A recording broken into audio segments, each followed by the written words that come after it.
పద్మశ్రీ వనజీవి రామయ్య దేశం గుర్తించదగిన నేతగా గుర్తింపు తెచ్చుకున్నారని మంత్రి తుమ్మల నాగేశ్వరరావు అన్నారు. అందుకే ఆయనకు భారత ప్రభుత్వం గుర్తించి పద్మశ్రీ అవార్డు ఇచ్చి ప్రత్యేక స్థానం ఇచ్చిందన్నారు.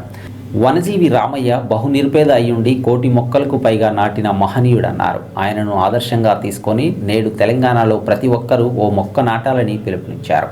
పద్మశ్రీ అవార్డు గ్రహీతకు ఏ విధంగా అయితే దహన సంస్కారాలు నిర్వహిస్తారో వనజీవి రామయ్యకు కూడా అలాగే జరుగుతాయని మంత్రి పేర్కొన్నారు. ఆయన జీవితాంతం కూడా ఈ కార్యక్రమానికి ఆయన జీవితాన్ని అర్పించారు.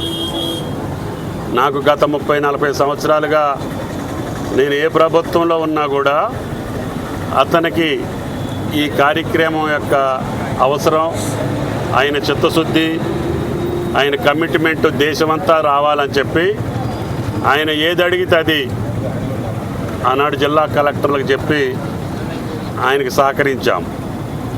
ఆ సహకారం వల్ల ఆయన జీవితం మొత్తం కూడా ఇదే పని మీద, చెట్లు నాటుడు పని మీదనే ఆయన జీవితాంతం ఉండటం వలన భారత ప్రభుత్వం కూడా దాన్ని గమనించి ఇటువంటి వ్యక్తుల యొక్క జీవితాలకి గుర్తింపు ఇవ్వాలని చెప్పి భారత ప్రభుత్వం కూడా పద్మశ్రీ దాని యొక్క బిరుదునిచ్చి గౌరవించింది.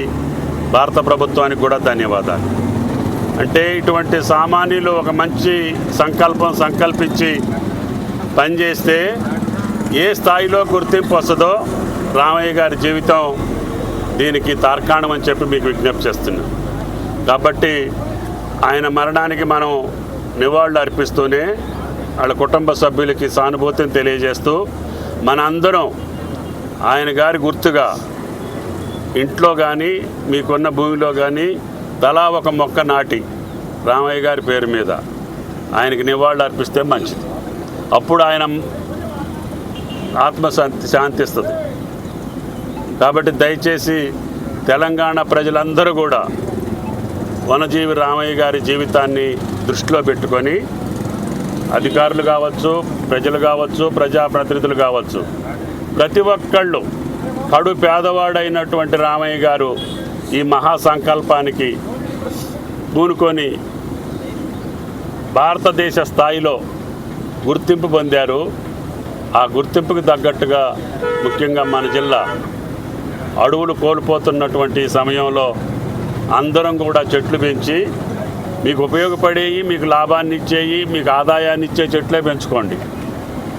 ఇంకా ఆయనంటే పాపం రోడ్లు అమ్మటి, గుట్లు అమ్మటి, గట్లు అమ్మటి వేసిండు. కానీ మీరు మీ ఇంట్లో వేసుకొని పండ్లు కాసేది లేకపోతే మీకు డబ్బులు వచ్చే చెట్లే వేసుకొని పెంచుకోండి. అది రామయ్య గారి గుర్తుకుంటుంది. నేను ఏటా ఒక 5 ఎకరాలు వేస్తూనే ఉంటాం మొక్కలు, ఏదో ఒక మొక్కలు. కాబట్టి అందరూ మనకు అవకాశం ఉన్న కాడ మన ఇంటి ముందు వేసుకోండి కనీసం. అది రామయ్య గారి జీవితానికి, ఆయన ఆత్మకి శాంతి చేకూరాలని భగవంతుడు ప్రార్థిస్తూ ఈ మహా తపస్వి రామయ్య గారు అమరజీవి అని చెప్పి విజ్ఞప్తి చేస్తూ రాష్ట్ర ప్రభుత్వం తరఫున, ముఖ్యమంత్రి గారి తరఫున కూడా ఆ కుటుంబానికి సానుభూతిని తెలియజేస్తూ సెలవు. అది జిఏడి నుంచి రావాలి. సిఎస్ గారు అందుబాటులో లేరు. నేను మాట్లాడి మళ్ళీ కలెక్టర్ గారికి చెప్తాను. అంటే నేను ఇప్పించింది కాదు, ఆయన జీవితమే అది తెచ్చుకుంది. మనం రికమెండ్ చేసింది కూడా కాదు. నిజంగా చెప్తున్నా, ఆయన జీవితాన్ని దేశం గుర్తించి చేసింది.